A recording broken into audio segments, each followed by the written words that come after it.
Get ready for battles all over the country this year as the fight over gay marriage heats up in New England, plus some legal wrangling that could put Prop 8 back up for a vote in 2012. It's been a super busy week for marriage equality news. I'm Matt Baume from Stop8.org, and welcome to This Week in Prop 8 for Monday, January 10, 2011.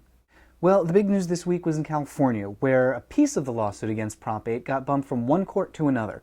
This is a big deal, but it is also extremely boring.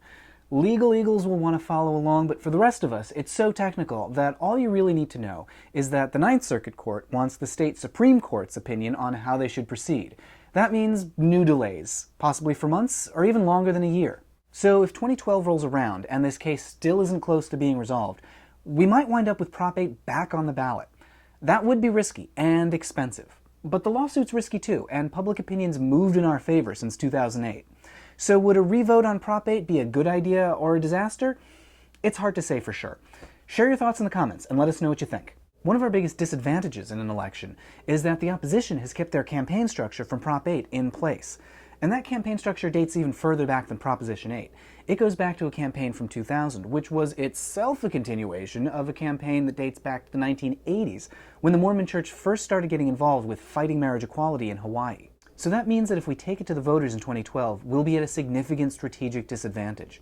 I spoke to Equality California's managing director, Jim Carroll, last month, and he said that an immediate repeal of Prop 8 isn't even on their radar. But marriage equality is very much on the radar in New England. In Rhode Island, legislators have introduced a bill that would extend marriage, full marriage, to gay couples, and the usual suspects are opposed. But in New Hampshire, the opposite has happened. Legislators are threatening to introduce legislation that would rescind marriage from gay couples.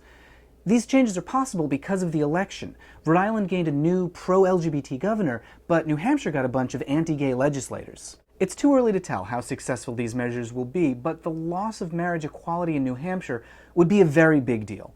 And that brings us to this week's action item. We need to spread the word about what's coming up in New England.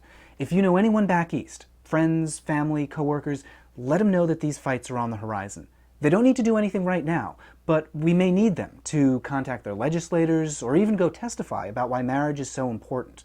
So get on Facebook now and put this on every New Englander's radar.